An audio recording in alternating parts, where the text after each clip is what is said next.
In Mclean. I actually grew up here in this neighborhood, and I thought I'd take you over here to show you Senator Byrd's house. He's actually dead, but I believe his house was either this one or the one next door. And when I was a kid, I grew up here in this neighborhood, and it's about half a mile from the CIA. So I grew up with a lot of Secret Service people up and down my street. A lot of my friends, their parents were congressmen and senators. I heard a lot of really terrible stories about abuse that happened to them when they were kids. I had no idea what the Illuminati or the New World Order was at the time, but I did know that a lot of weird stuff was going on in our town. And when I mean weird, I mean really weird. Like, for instance, we had a horse rapist running around in the 80s, and I would hear stories of people getting taken to Quantico, which is a Marine base here, and being forced to have sex with horses. I mean, this is just a small sample of some of the weird stuff that happened in this town when I was a kid.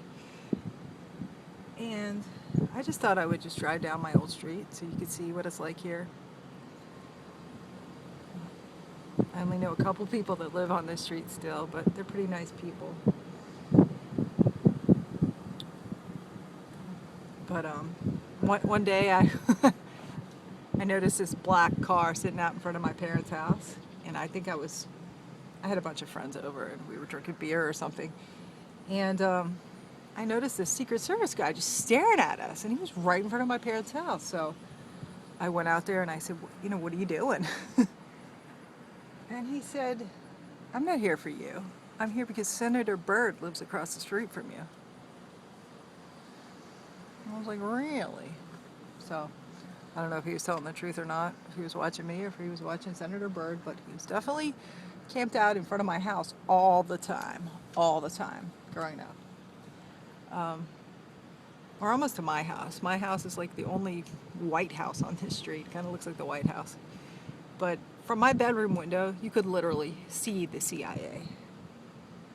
So I heard tales from some of my friends whose parents worked in the CIA. Back in the 70s, in the early 80s, I heard stories about underground tunnels. There's Mrs. Kane's house. Hi, Mrs. Kane. I wonder if you're still in there. This was my friend Timmy Velivitz's house. He was a cool dude. I don't think he lives there anymore, though. So anyways, I would hear these stories about these underground tunnels underneath the CIA.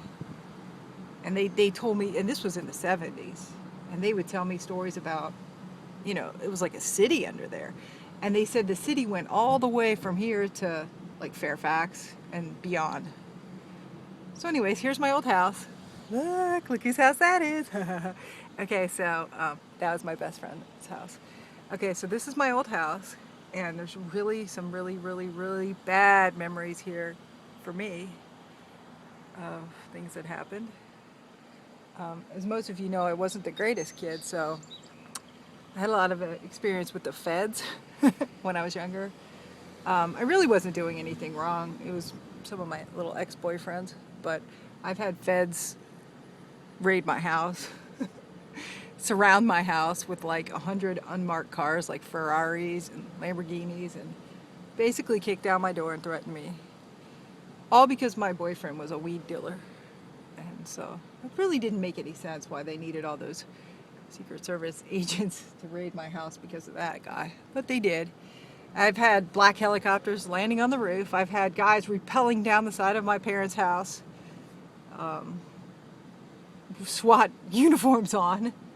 I mean, it really doesn't add up, the stuff that used to happen to me as a teenager. Everywhere I went, I was followed. I mean, everywhere. One time I actually hired a private investigator to see why they were following me. And on the phone, the private investigator was really nice. But when I got to his office, he acted like he saw a ghost. And whatever it was the Fed said to him scared the hell out of him, and he wouldn't talk to me anymore. So I don't know if it's because my dad was involved with maybe some Illuminatis or something. I don't really know. Some people think that maybe I was a monarch, mind control. I don't know that either. I just think it was kind of strange the way they followed me around for decades. And the only relief I got from that was when I moved to Florida. So, and now I'm back, and matter of fact, they don't bother me anymore, so that's good.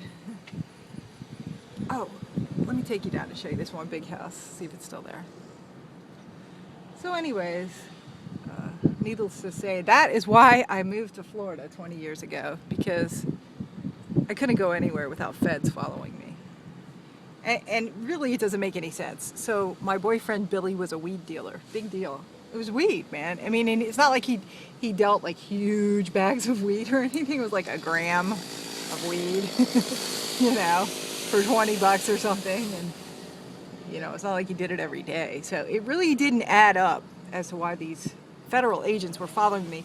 And they never told me who they were with. I don't know if they were CIA, FBI. But I do know they were feds, and I do know they followed me for many, many, many, many years.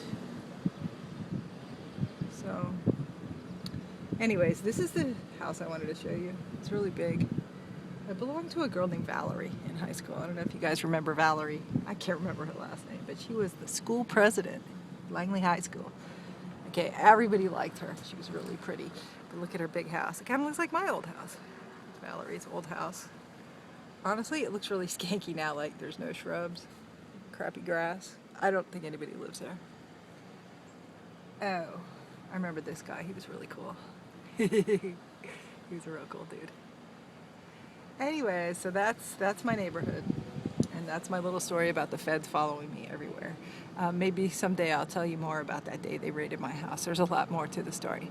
Okay, talk to you later. Thanks for watching.